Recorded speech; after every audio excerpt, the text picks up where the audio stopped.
María Fernanda Di Giacobbe nace en Caracas el 15 de abril de 1964. Es una cocinera, chocolatera y empresaria venezolana. Di Giacobbe creció en una familia de gastrónomos, donde todos eran cocineros o reposteros, desde su abuela, quien en los años 40 fundó una pequeña tienda a las puertas de su casa, donde vendía frutas, verduras y aves. Se graduó en Filosofía y Letras de la Universidad Central de Venezuela y posteriormente, a comienzos de los años 90, abrió su primer restaurante, La Paninoteca. Para el 2002 se había convertido en una empresaria exitosa, teniendo 10 restaurantes. A finales de ese año se une al paro cívico nacional contra el gobierno de Hugo Chávez. Como consecuencia, fue expulsada del Centro de Arte La Estancia y del Museo de Arte Contemporáneo Sofía Inver, y se retiró del Ateneo de Caracas por razones políticas.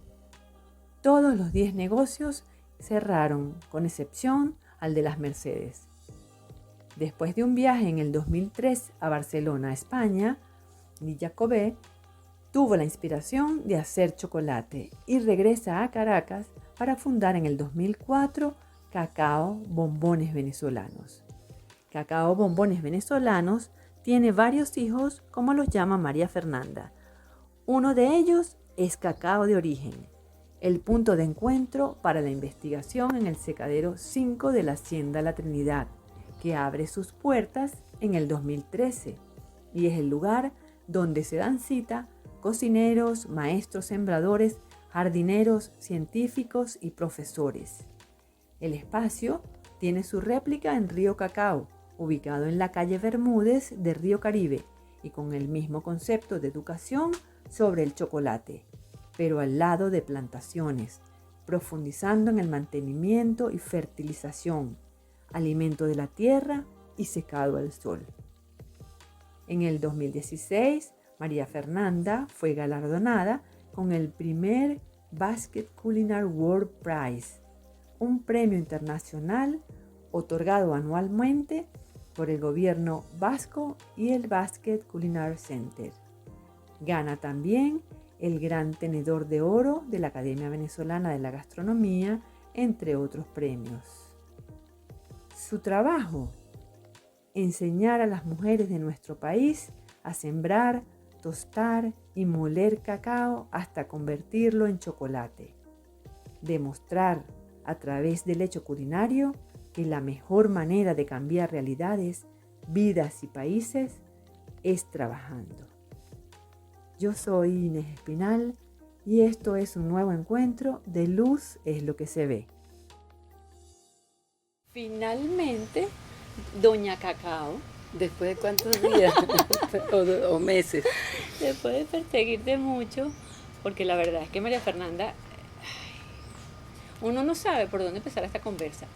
Si por la admiración absoluta, No, si jamás. para caerte a besos, si darte a purruño, o darte las gracias, o qué cosa hacer. Por todas las, o sea, uno medio se pasea así por encima, por la información que hay en internet de María Fernanda Di Giacobbe. ¿Es Di Giacobbe o de Giacobbe? Di Giacobbe. Di Giacobbe, En italiano. abruzzese, sí, Ok. italiano. Y uno dice, ¿por dónde empezar? ¿Y por dónde empezó María Fernanda? ¿Por dónde empezó María Fernanda toda esta movida hermosa, potente, colectiva, que tiene un gentío trabajando, que tiene un gentío trabajando en pro de su propio beneficio y de su propio bienestar? ¿Cómo empezó toda esta historia?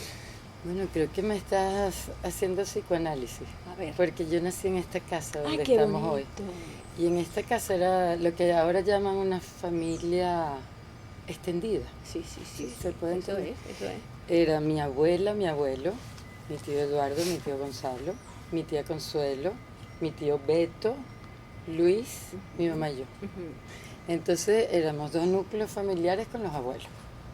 Y todo eso terminó siendo así sin planearlo. Una gran familia. Mi mamá, porque se divorcia, es la primera mujer que se divorcia en toda la familia y eso trajo sus consecuencias, pues mi mamá es una mujer más moderna que yo, pero muy adelantada a su época. Una mujer que hacía postres, tortas desde los 16 años y que a los 18 se compró su carro de agencia, wow, pero no sabía manejar, entonces, pero bueno. Pero en esta casa se vive así como tú estás diciendo, todo para todos. Y quizás no lo había pensado desde ese punto de vista. Fíjate que puede ser una génesis, sí. Sí, es el origen de todos juntos por un bien común, pero además por los bienes que cada uno necesitaba.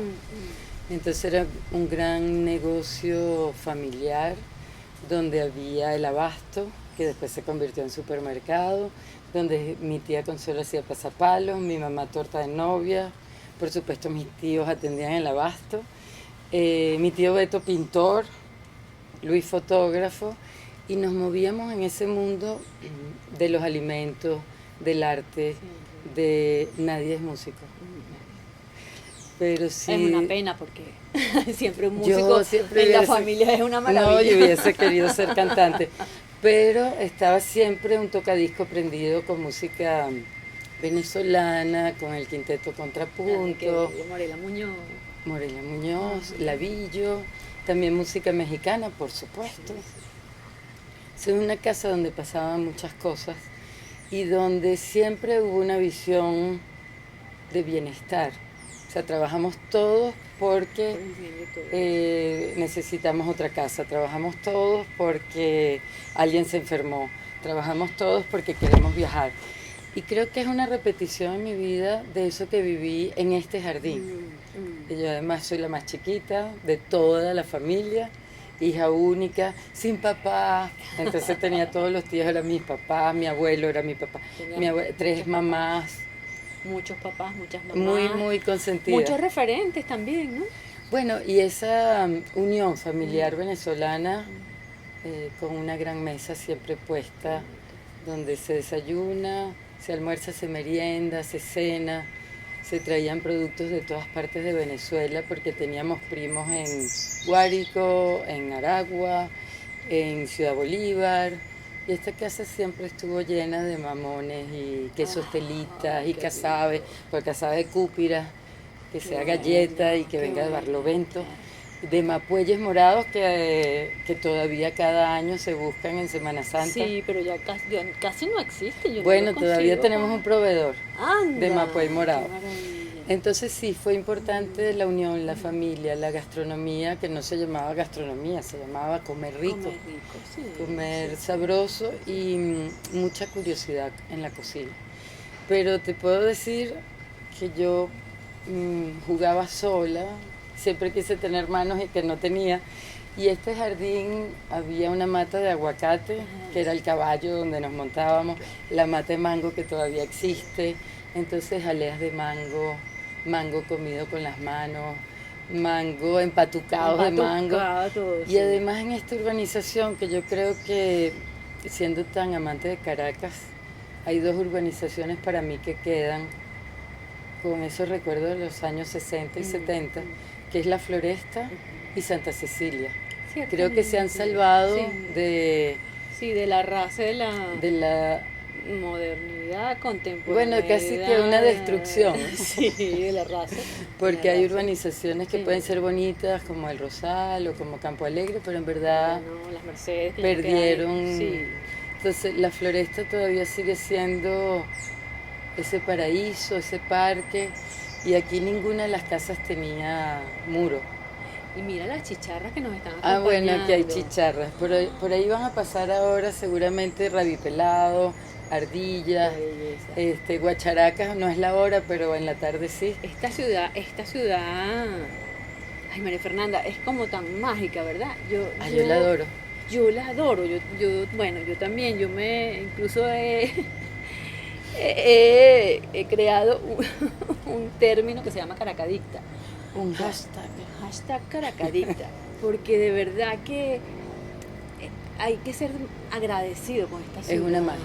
Esta ciudad es mágica. Esta ciudad lo único que te ofrece es cosas bonitas. Bueno, y la naturaleza que siempre te va a consentir del tráfico, del calor, de los problemas. Entonces, si te fijas, aquí se ve el Ávila de este lado, por allá se ve el Ávila también.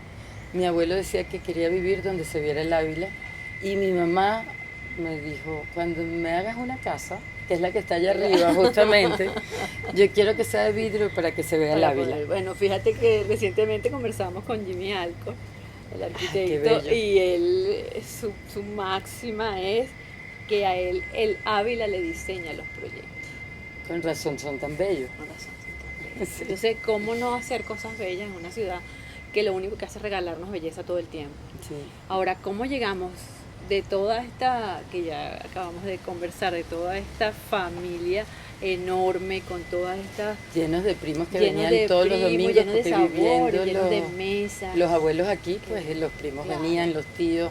Eso ya no se hace. Y ahí hay otras razones que sí había pensado antes de esta entrevista. Esta casa siempre fue una mesa abierta.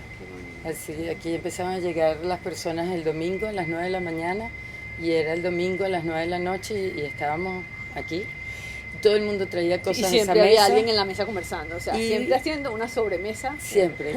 Y jugábamos, lo que te decía que aquí no había muros ni rejas. Entonces los que nacimos y vivimos en la Floresta jugábamos todos juntos. Claro. Aquí las escondidas eran de 100 personas, las patinatas, bueno, dejaron sus huellas en las rodillas. Porque pero fíjate que hay magia, porque además estamos en el pleno centro todavía de la ciudad. O sea, el nuevo centro de la ciudad, estamos entre Chacaíto y Petare. Y aquí hay una paz que no se escucha tráfico, no se escucha ruido. Bueno, esta sería la muestra. Ahorita esta urbanización se salva por las mujeres de aquí, desde Ligia Gervasi, pasando por todas las mujeres que son líderes de cuidar los árboles, del reciclaje, de que no corran tanto los carros, porque los niños jugábamos en la calle, ya no es así. Pero esta urbanización es un buen ejemplo de lo que puede ser Caracas, de lo que aún puede ser Caracas. Ese silencio de la naturaleza, ese encuentro con los vecinos que todavía existe. Bueno, todavía nos pedimos prestados el azúcar, la sal, el arroz. Claro, vecina, mira, voy a estar el fin de semana hasta aquí. Sí, es maravilloso. Sola, échale un ojito. Y evidentemente viviendo así era muy fácil montar un restaurante. Claro. Porque aquí era un restaurante. Claro, o sea, aquí teníamos 7 años y salíamos con la bandejita, con la blonda, con los vasitos, con la servilleta, porque era lo normal. El cafecito, la torta. Imagínate una casa donde había dulce de limón, toronja, higos, casco de guayaba, torta de naranja con queso crema y galletas soda o club social. Valga la cuña que cumple 60 años. Oye, verdad. Yo soy del mismo año. Y a ver si patrocina el podcast. Me parece chévere. ¿Ves? Además que es una galleta que es solo venezolana. ¿Sabías? Ah, sí. La receta pero te voy a decir, Venezuela. Eso acaba de ser nuestro almuerzo. En el carro veníamos Brigitte y yo, y no tuvimos tiempo de almorzar. Mira, que hay una galletita club social para ti y una para mí. Bueno, cumple 60 años como yo. Qué maravilla, pero ahora llegamos, obviamente que la ruta estaba marcada desde el principio. Otra cosa, en esta casa resonó muchísimo, estudien para que no sean cocineros. En todas las paredes, estudien para que no sean cocineros como nosotros. Pero fíjate que ahora los cocineros, la imagen del cocinero es una imagen de una persona muy culta, que ha estudiado mucho. No era así cuando era cocinera mi mamá. Claro.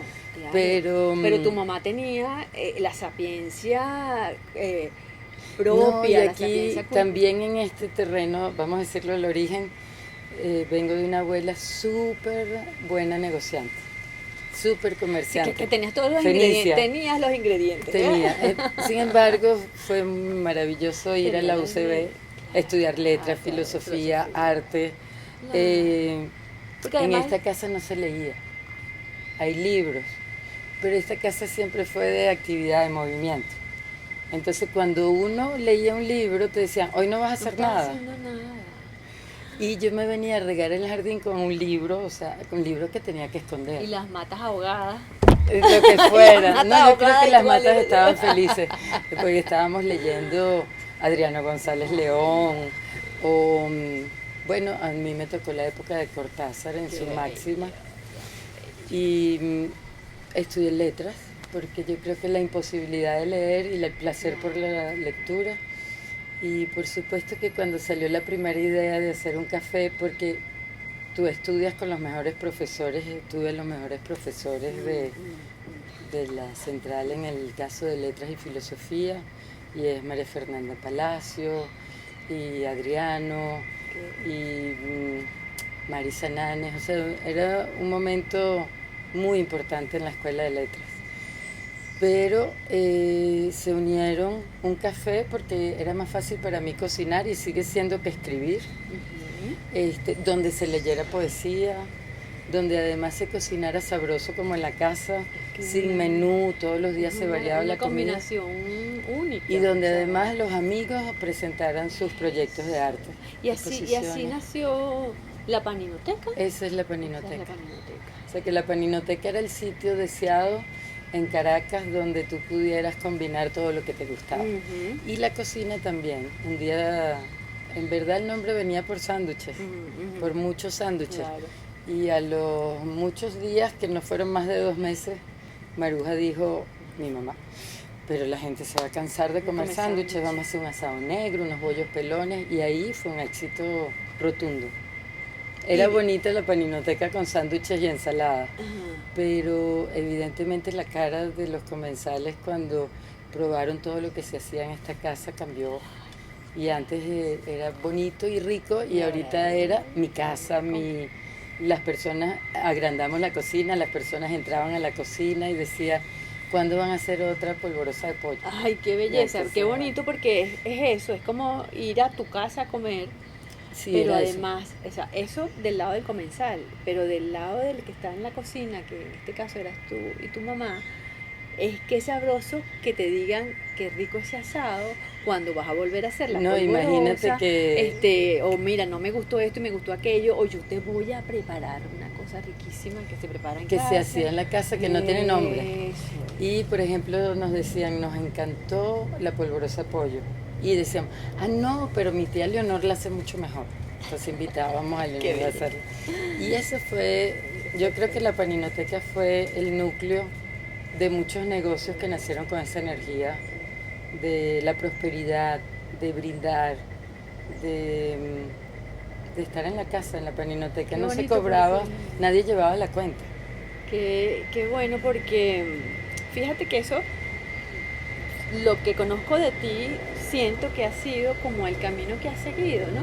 O sea, el brindar, el ofrecer lo que sabes, lo que te gusta hacer, el enseñarlo. Y no había... y el entender, perdón, que para concluir, que se generan cosas buenas desde esa abundancia, desde ese dar. Yo creo que eso es muy venezolano. Eso es donde comen 3, comen 5 o 10. La Paninoteca era eso. Al principio no habían sillas, era una barra para pedir y tú escogías productos que te los armábamos y te los llevabas a la oficina. Y las personas empezaron a decir, ¿me puedo quedar a comer aquí? Y nos trajimos una silla de la casa, 2 sillas, 3 sillas, las sillas eran distintas. No sé, fue yo creo que un negocio bello. Sí, sobre un negocio todo... bello donde todos los empleados tuvimos casa, porque se volvió un interés de que todos tuviéramos casa propia. Había la idea de que las muchachas trabajábamos con puras mujeres. Eso ha sido otra constante. Siempre, sí. Tenemos unos hombres valiosísimos en el equipo, pero la energía de la mujer con sus hijos, queríamos que no vivieran en los barrios, porque había muchísima violencia. Estamos hablando de los años 90 y era muy violenta la vida en los barrios y en las urbanizaciones. Entonces había un programa que no estaba escrito, pero donde cada quien pudiera tener una casa propia. Resultó que todo eso terminamos haciendo casas en los mismos barrios. Yo hice la casa aquí arriba y ellos construyeron también sus casas arriba. En sus propios barrios. Como 20 años después de la Paninoteca, tengo unos alumnos que se fueron a vivir a Houston, unos alumnos de chocolate, que hicieron un cacao en Houston con otro nombre, Araya. Y me dijeron un día que yo fui a visitarlos, hicimos nuevos productos, me dijeron, pero vente a vivir aquí, a Houston, que es tan bello, mira qué bello. Y sí, es bello. Y mira la urbanización y no hay muros, y mira. Y yo contesté la misma respuesta de todas las muchachas de la cocina. No, si yo vivo en Venezuela. No, pero es muy peligroso, el dinero no se puede guardar, no hay ahorros, los bancos no existen. Y yo dije, pero ahí conozco a la gente. Y fue cuando entendí, porque la gente seguía viviendo en su barrio y su barrio era lo mejor que existía. Claro, claro. Es que ahí perteneces. Claro. Ahí conoces, Y Mili, ahí tienes la vecina que le pides el azúcar. Mili sigue trabajando con nosotros desde más de 25 años. Y cuando nosotros le decíamos, pero no quieres vivir en un sitio como La Floresta. Dice, no, esto es tristísimo, yo aquí no conozco a nadie. En cambio yo llego al barrio y me brindan una torta, una cervecita para subir las escaleras. Claro, me Y cuidan al chamo cónchale, cuando yo no puedo. La Claro. paninoteca fue entender la vida de muchas Qué personas. bonito. Y entender que nosotros habíamos salido con un negocio y habíamos construido un futuro, un presente y un futuro. Y que si enseñábamos a hacer eso, mucha gente podía cambiar de vida. Y todo eso se revierte, o sea, eso se revierte en uno. Bueno, hacer los sueños realidad. Eso se revierte, sí. Pararse sí. de la silla. Claro. Pararse de la eso. silla del mejor cacao del mundo. Eso. Y decir, pero ¿por qué es que es el mejor cacao del mundo? Es que para allá voy, o sea, después de la paninoteca, después de toda esta cantidad de restaurantes que por X, Y o Z circunstancias tuvieron que cerrar, nace esta maravillosa idea Bueno, del ahí, cacao. esa semilla ahí Esa sembrada. semilla bellísima que ha generado tanto, que ha hecho tanto, mejor dicho, la semilla y tú, que eres la Bueno, promotora. yo creo que esa semilla te va seduciendo. O sea, una cosa es cuando haces chocolate, que es mágico.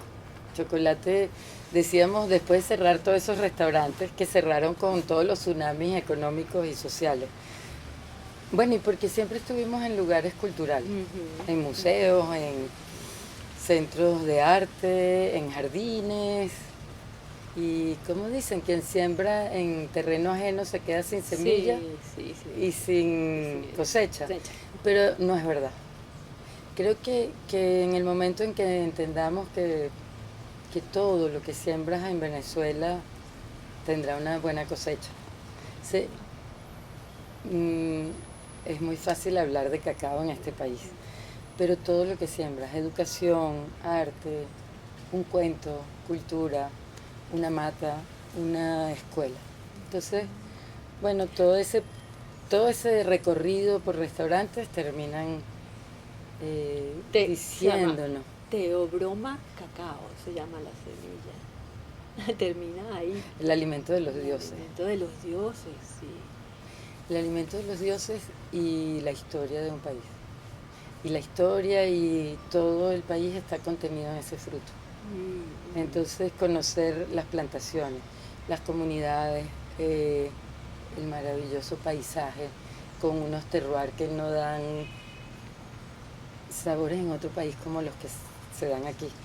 Entonces, también entender, cuando empezábamos a explicar lo que queríamos hacer en las comunidades y darte cuenta que íbamos nosotros a aprender. Claro, Aprender de ya todo va. lo que se habla en Barlovento. Ya va, claro, pero es que no quiero como Saltar. Sí, no, es que tengo muchas cosas que quiero preguntar. A O ver. sea, quiero saber cómo llega, o sea, llegó a ti el cacao por algunas circunstancias, estuviste en un viaje, te sedujo Una fotografía. Bueno, Chuao, ¿tú conoces Chuao? Claro. Bueno, entonces, ¿Quién no conoce la iglesia de Chuao? Pero no hay un mejor país, porque eso no es una comunidad dentro de un país, eso es un país. Un país. Un país donde se practica la Agenda 2030 sin saberlo Sin desde hace saber. más de 500 Sí, años, sí. donde sí se cree en la comunidad, donde todos trabajan por el bien común y donde, o sea, es el único lugar hasta ahora que conozco y que he leído donde la plantación pertenece a todo el pueblo. ¿Dónde escuchaste eso? Y hay una cosa maravillosa, que le cantan al cacao. Y a la tocan vida. esos tambores. Y a la iglesia y a todas las religiones. Yo creo que si nosotros escuchamos la voz del cacao, nos lleva a Chuao. Y si escuchamos a Chuao, podríamos tener una comunidad sustentable, donde nadie quiere ser más rico que el otro. ¿Tú conocías eso? Sí. Donde no hace falta tener un carro, donde cuando pasa algo en una familia, tanto para celebrar como un bautizo, como un velorio, como una enfermedad, toda la comunidad está cerca. Así quiero vivir. Estoy pidiendo el pasaporte, pero no me lo han dado. ¿Cómo hace María Fernanda cuando llega a esas comunidades y quiere inyectar todas esas ideas y todas esas ganas y todo ese conocimiento que tiene María Fernanda a esta gente, a estas comunidades que están necesitadas de asesoría, o sea, ¿qué les dice? O de apoyos técnicos, o cómo los convence de que este fruto va a hacer que tu vida sea mejor? Bueno, es que los que me convencieron fueron ellos. Fíjate, te voy a poner varios ejemplos. Esta Petra Galarraga se murió hace muy poco, con casi 100 años. Pero cuando nosotros fuimos con la gobernación de Miranda, en ese momento, a enseñar a hacer bombones, nos encontramos con ella, nos encontramos con Amanda García, con Pedro Rojas, que nos dijeron, tenemos toda la vida viviendo del cacao. Y toda esa energía de esa gente, mayores en ese caso de 60 años, estamos hablando de 20 años atrás, de 60, 70, 80 años, tiene esa energía que hablábamos aquí de esta casa, de esa familia venezolana. Pues ellos me la pasaron a mí. Y si te digo de Cata, Comboto y Ocumare, están las señoras Chocorrumbitas, que también nos pasaron esa energía a nosotros. Entonces fue descubrir una identidad venezolana que lo que nos pidieron es que la enseñáramos a sus nietos. O sea, ellos nos dieron ese conocimiento de trabajar en comunidad, de transformar el cacao, de hacer realidad lo que piensas a través del trabajo, que fue lo que yo aprendí en mi casa. Y cómo eso no había pasado a sus hijos, ni a sus nietos. Bueno, por políticas equivocadas. Creo que ningún gobierno de Venezuela ha entendido el país y no ha escuchado a las personas del país. Entonces no es María Fernanda la que llega ahorita a la escuela de la Guachafita o a la escuela de la Guáquira y dice, tengo un conocimiento. No, sino miren lo que me enseñaron los abuelos de ustedes y mis abuelos. Entonces lo que hay es una resonancia de esas voces que existen en Chuao y que existen en todo lugar donde hay cacao en Venezuela. Calixto López en Paria, o Iraima Chacón en Sur del Lago, o Catalina Ramis en Maracay. Son personas que nacieron bajo esa identidad que somos, yo diría que ni hijos, hermanos del cacao, que siempre estuvieron acompañados con una plantación de la que sacas frutas, flores, la que tiene todo un ecosistema y además ese cacao, alimento de los dioses, que en una religión fue dada a los seres humanos, pero en nuestra cultura es el guardián de toda la naturaleza y el cacao no vive sin el hombre, ni el hombre sin el cacao. Es un fruto que está a la altura de la mano de los seres humanos. Hay toda una cosa mística, esotérica, que se mezcla en el cacao, que es lo que quizás, si he querido hacer algo, es llevar esa manera de sentir a Europa. No es que tú compras una semilla de cacao, ese es el mejor chocolate del mundo.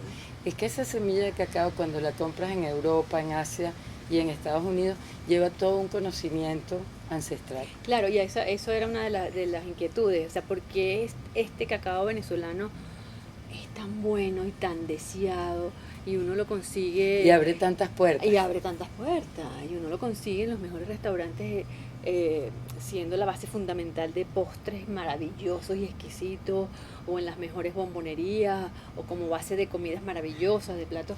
O sea, ¿qué es lo que lo hace tan especial?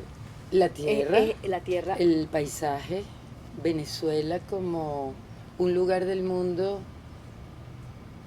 para bien distinto a otros lugares. Los venezolanos somos latinoamericanos, pero no nos parecemos a ningún país latinoamericano.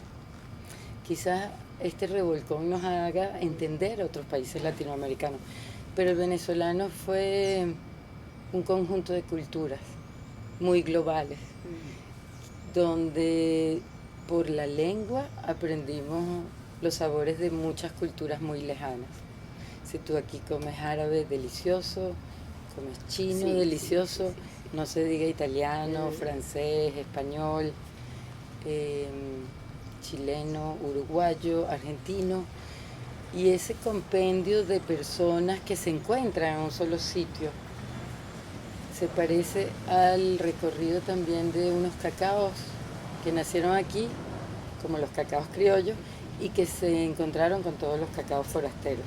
Entonces aquí es donde se mezclan tanto esta parte científica del cacao como esa parte de corredores. O sea, yo me imagino Venezuela como un corredor. Mestizo. Yo diría que es una mezcla de enamoramiento. Ay, qué rico. De ese papá mío italiano que se enamora de mi mamá en La Campiña, la urbanización La Campiña, ahí donde estaba PDVSA, por la mirada de mi mamá, y esos cacaos que vinieron de todo el Amazonas y que se encuentran en el delta del río Orinoco. Entonces sí, hay algo muy especial en este país que es como el cruce de muchas cosas. Por eso también hablo de la cruz del cacao. Sí, que no solo... es una imagen muy poderosa, eso que... Bueno, es lo que uno siente. O sea, esa cruz que bendice a Venezuela, que es de cacao, pero qué es imagen tan... es una cruz de muchas direcciones. Es una cruz que nos junta y después partimos y irradiamos una cantidad de sabores y una cantidad de maneras de pensar.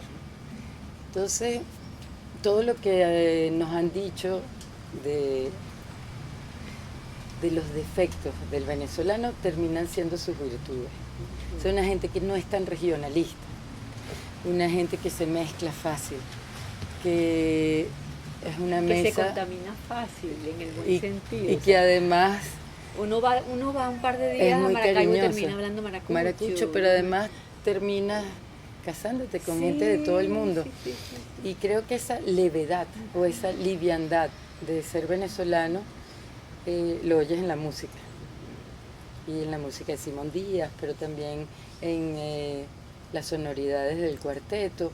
O sea, somos una gente que celebra la vida, que celebra la belleza y que no nos cabe el tango. Nos gusta verlo, nos gusta cantarlo, pero no tenemos, y tampoco el despecho tan largo. Tampoco.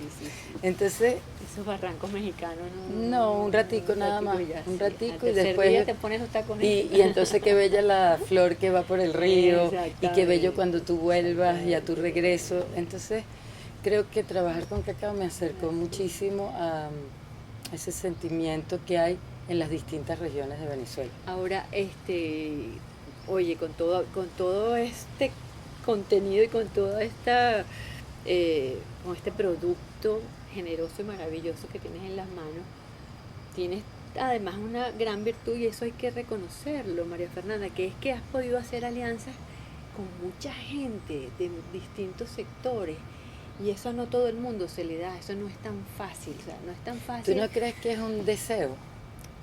No, eso me lo vas a decir tú. Yo creo muchas cosas, pero sobre todo cuando las veo enfrente, o sea, veo los resultados enfrente. Pero, bueno, pero esas alianzas yo veo gubernamentales, municipales, con comunidades, con mujeres, con gente que siembra. Con maestros chocolateros de afuera. Pero mira, con especialistas. Hay que contar que hay que tocar las puertas. Con abogados, con gente que hace máquinas.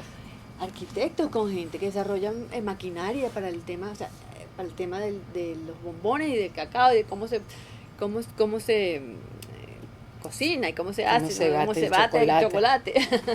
Bueno, hay eso es una magia, eso tú tienes unas alitas de mariposa. No, yo sé, creo que cuando deseas mucho algo,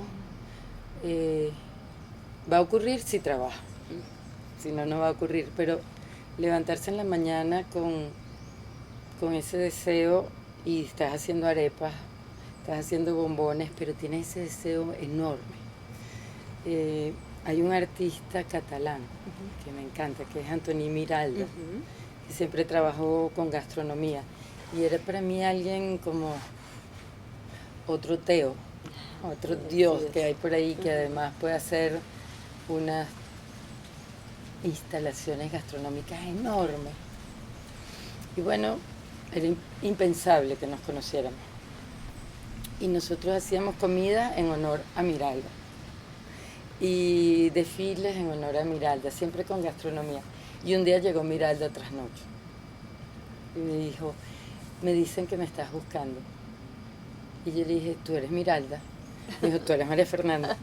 Y empezamos a trabajar juntos. Y dentro de unos meses viene El Ciranzo, que es una artista de Barcelona, catalana, que trabaja con gastronomía. Entonces, esa repercusión que tiene tu trabajo hace que en un festival conozca a Chloé Dutré-Roussel y que la mejor catadora del mundo venga a Venezuela a probar el cacao venezolano y se quede a vivir en Venezuela. Creo que, y te voy a nombrar a Nadine Marchal, que nos hizo unos empaques bellísimos para cacao de origen. Somos muchas personas que estamos tejiendo todo el día y que a mí me tocaron las raíces, tejer esas raíces de cacao junto con los maestros, los productores de cacao y escuchar que cuando tú dices cacao empieza a florecer todo el país y ver ese avatar, ¿no? Cómo se va, está unido pero de repente está adormecido y entonces conoces a Vicente Franceschi y a Claudia y entonces conoces a Iraima y a Douglas y a Rodrigo Morales y estamos todos haciendo lo mismo. Entonces la única manera que eso sea abundante es trabajar juntos. Y los malos gobiernos han sido buenísimos. Porque cuando no hay dinero, las alianzas son perfectas. Y cuando no hay políticas gubernamentales para sembrar cacao, se salva nuestra genética ancestral. Somos hoy en día el único país de Latinoamérica entendiendo que el cacao es latinoamericano, que los criollos nacen en Venezuela, que compartimos cacaos con todos los países suramericanos, porque nacieron en toda América del Sur. Yo quiero mucho a los mexicanos, pero bueno. Pero te iba a preguntar, va caminando. pero el cacao siempre han dicho que es originario de México, que la primera planta de cacao, y después leí que no, que eran en Ecuador. Ok, esto es bien lindo. El cacao va a ser del país latinoamericano que más invierta en su investigación. Y por eso se habló con tanta seguridad en los años 50 hasta los años 80 que nacía en Venezuela. Pero acuérdate que éramos un país petrolero, unido a grandes centros de investigación en Francia, en Estados Unidos, en todas partes. Y claro, si tú buscas, tú encuentras. Imagínate Latinoamérica y sobre todo esa parte más baja de Centroamérica y América del Sur, ese Dios lanzó esas semillas y cayeron en todos lados. Si tú vas a encontrar cacaos ancestrales en Ecuador, en Perú, en Bolivia, Brasil, Colombia, Venezuela, Panamá, pero distintos tipos de cacao que indudablemente están. Cada uno va a tener su característica, su bondad, su terroir, su manera de trabajar. ¿Por qué Venezuela es importante cuando hablamos de cacao?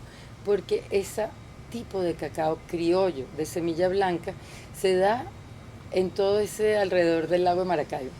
Siempre decimos con razón, los zulianos son como son, pero es que es Zulia, la Sierra de Perijá, parte de lo que hoy es Colombia. Entonces tenemos que empezar a pensar en un territorio sin las fronteras que hoy conocemos, y un territorio por donde hubo mucho tráfico de personas, de familias, de culturas. Entonces decir que es de México o de Venezuela o de Ecuador es demasiado ingenuo. Es de todo este territorio. Que cada quien defendamos distintos tipos de cacao que no se dieran a otro lugar geográfico está bien, pero si nos entendiéramos también como se entiende Chuao, como una gran comunidad, donde a pesar de las diferencias trabajamos por el bien común, la comunidad europea sería muy débil ante la comunidad latinoamericana. O sea, una unión de países latinoamericanos tendría la despensa más grande del planeta, el oxígeno más grande del mundo, las reservas minerales. Entonces imagínate si han entendido los gobiernos. Sí, señor. No hay político que entienda la magnitud y la riqueza que hay en este continente, pero las personas sí. Cuando tú dices cacao en Venezuela, yo digo que florea todo el país, pero resulta que florea Arauquita, y florea Madre de Dios en Perú, y florea Camino Verde o Costa Esmeralda en Ecuador.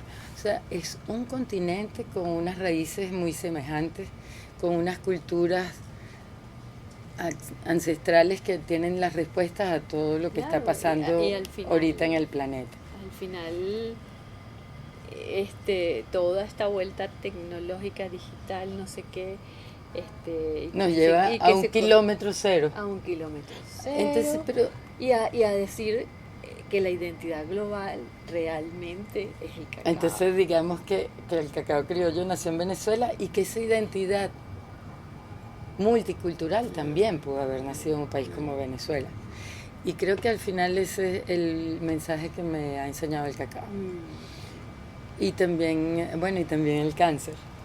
Bueno, antes era súper peleona, ahora lo puedo sentir de otra manera. Antes, claro, y conseguí muchas de esas cosas peleando. Y un gran conflicto después de la quimioterapia fue, si no peleo, no voy a conseguir las cosas. Bueno, pero hay maneras de pelear. Entonces o sea, la lucha siempre es oscura, el odio siempre es oscuro. Consigues muchas cosas, tú puedes ganar muchas batallas, pero esa fuerza, todo ese monstruo lo cambió por luz. Sí, dije, bueno, si tengo tanta fuerza en el odio, en la lucha, yo era Juana de Arco, Mishima, o sea, yo no sé cuántos harakiris me hice por los adecos, los copellanos, los chavistas, los maduristas. O sea, yo sentía de verdad que me iba a...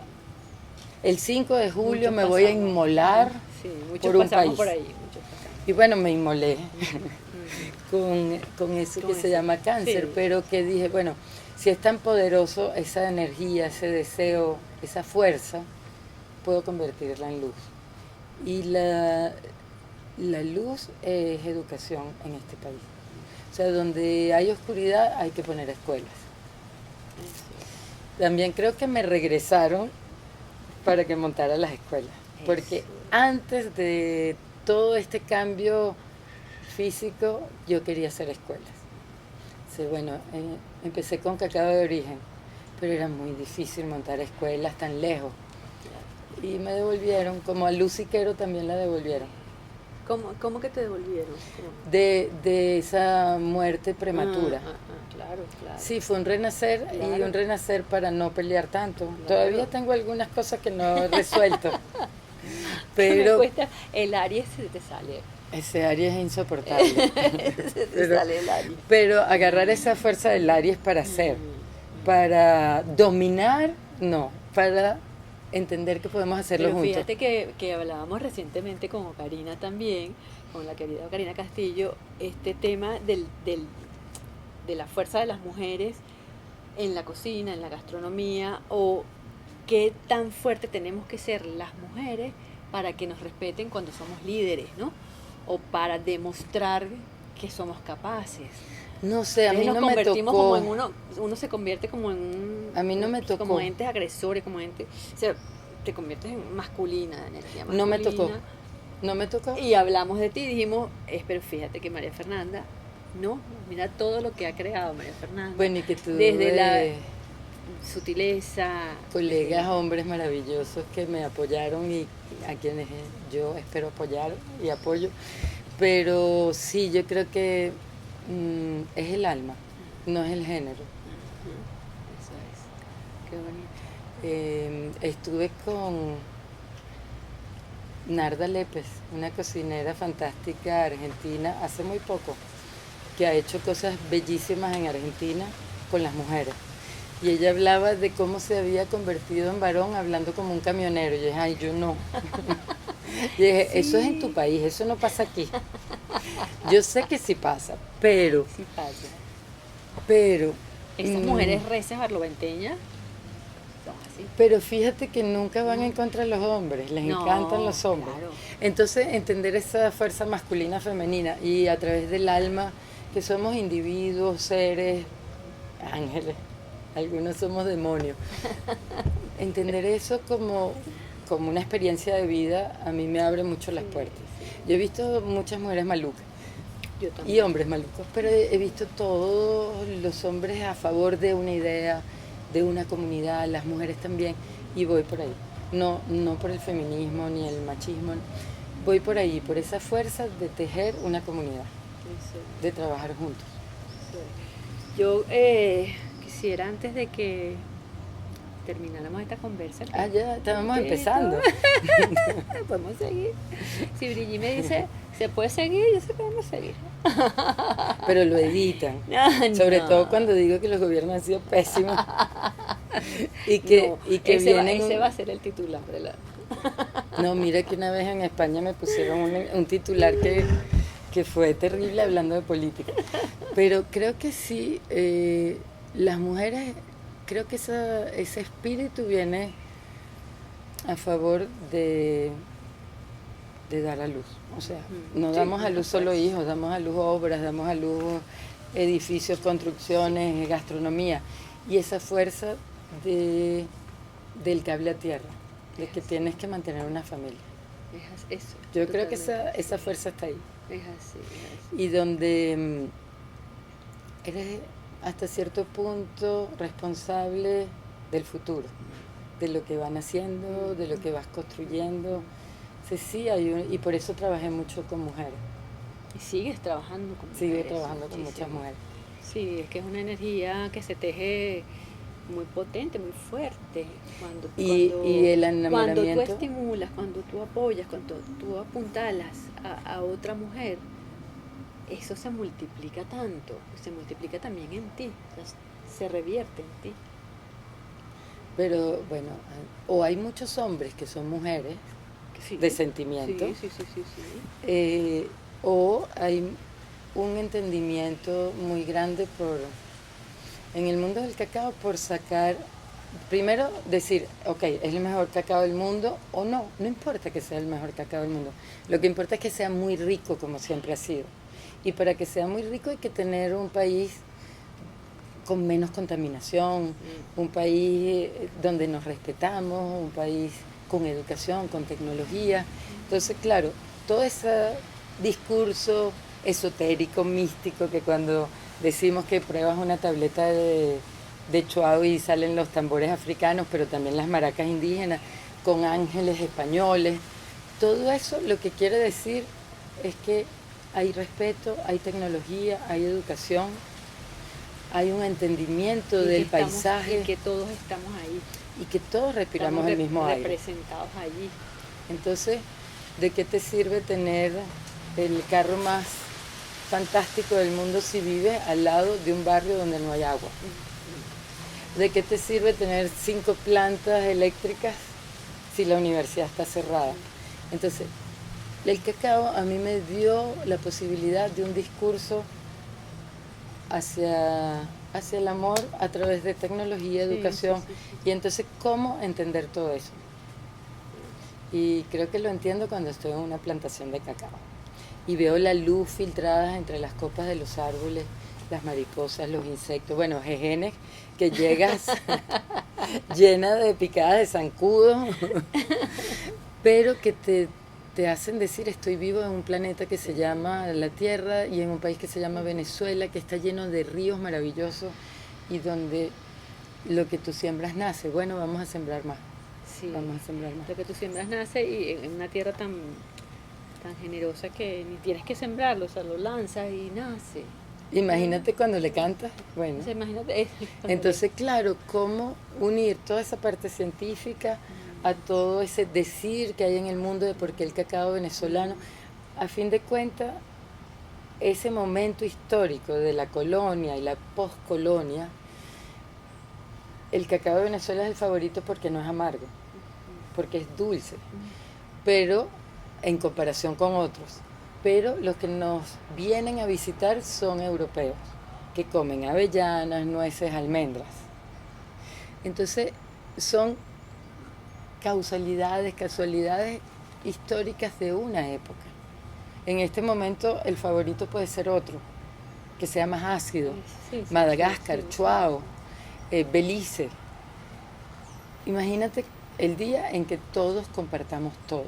Y por eso este movimiento Bean to Bar ha sido tan potente en Venezuela.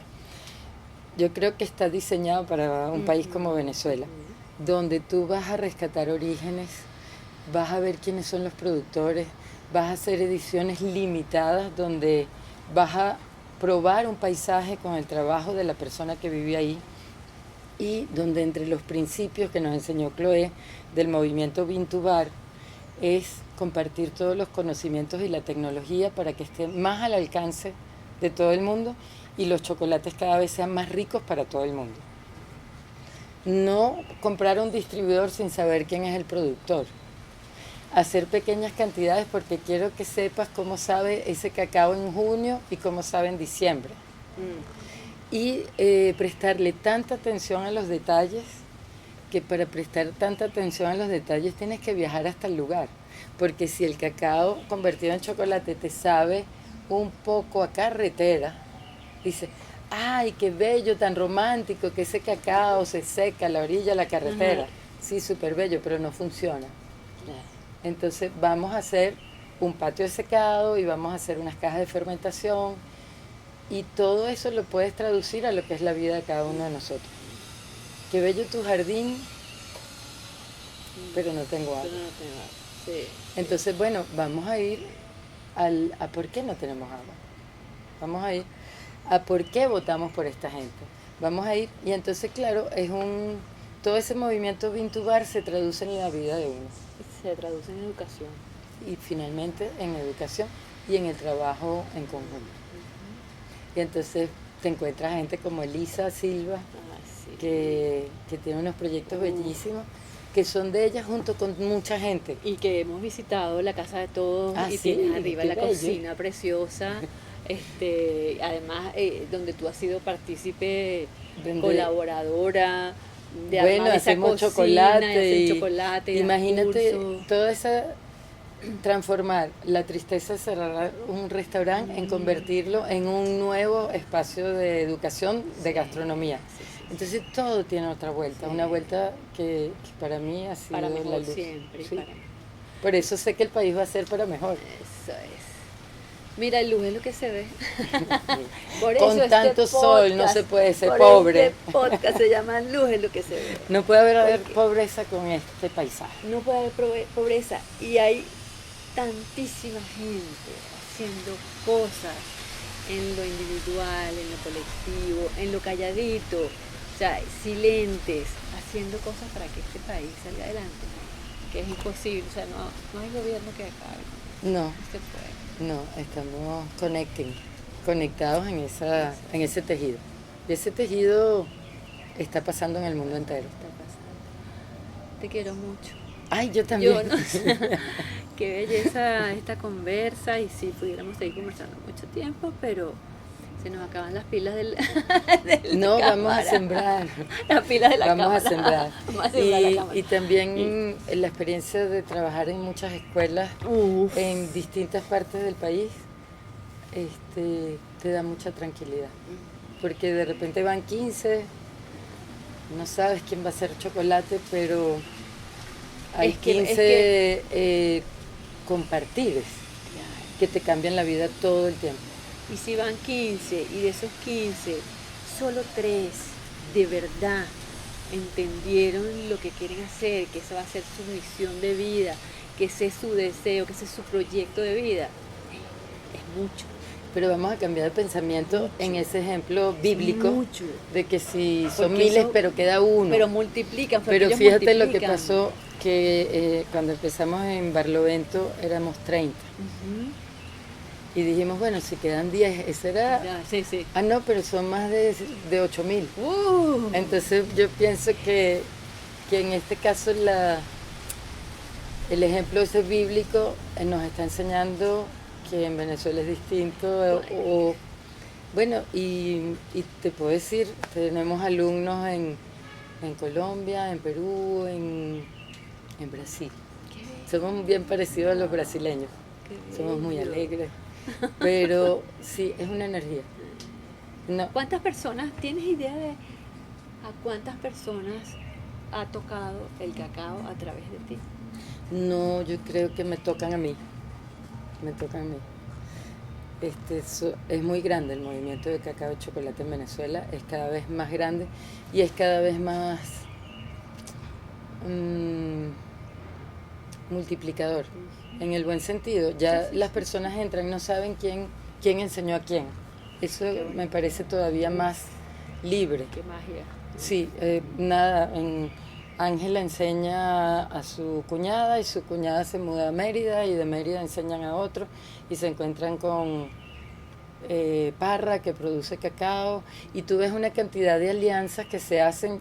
Ya no compramos cacao y ya, cacao de Aragua, cacao de Barlovento, no, es que se lo compro a Arturo y es que Arturo entonces se lo vende a otro y Rodrigo tiene una sociedad de productores de cacao. Carabobo es cacao, fíjate que Sí. y Venezuela es cacao y somos Cacao Venezuela, entonces ya no importa, no hay pelea, no hay que ese nombre es mío y que tú, que no sé qué, que la asociación, no, es mucho más libre. Es como encontrarse a los ojos, decir, cacao, sí, cacao. Y ahí vamos todos juntos. Fíjate que los malos no entran, los malos no pertenecen al movimiento. Es verdad, claro. Sí. No, es Porque que no- para pertenecer al movimiento hay que trabajar Tienes- mucho. claro, y y tienes hay que además- hacer, y hay que compartir, y hay que estás en un- regalar, y sí, hay que estás en una vender, y hay que energía moverse. distinta, Sí, sí, entonces estás en una cosa distinta. no pasa nada No pasa nada. malo, pasa todo bueno. Sí, mira, en Cacao de Origen hay palabras que decimos cuando estamos presentando nuestros trabajos. Vamos a presentarlo a personas que van a comer el chocolate. No decimos no. O sea, se cambia todo el lenguaje para decir en forma afirmativa y positiva. Bueno, nada no existe. Bueno, todo. Cuando te dice, bueno, nada. Bueno, nada. No. Oye, ¿verdad? Yo Bueno, no lo todo. uso mucho, sí. Entonces el nada lo cambiamos por todo lo bueno. Por eso el proyecto bueno, bueno para ti, para la comunidad, para la familia. Y cuando dice que yo no sé de quién nos pegamos eso, voy a hablar un poco de, no voy a hablar todo lo que pueda de. Claro. Entonces meter esa abundancia verdad. que no es la caja de alimentos, es todo el paisaje de alimentos. Porque también entender que esas nuevas generaciones no tienen el discurso de los abuelos porque se les dijo, yo te ayudo, tú solo no puedes. Y el discurso de los abuelos es, siempre Sí, podemos. Sí. No trabaja, yo te lo regalo. Yo te lo regalo, no te Sí, preocupes, sí, mi amor, yo te lo doy. No. Es así. Gracias. A ti, a ustedes. Gracias. Las quiero muchísimo. Gracias por esta conversa, gracias. Es que más por la conversa, yo no sé, por María Fernanda digo, como... No, por el cacao, por todas esas mujeres que Sí, siembran cacao sí, todos los días. Sí, que, cierto, sí, es verdad. Pero hay una semilla aquí que tú das. No, yo me la comí.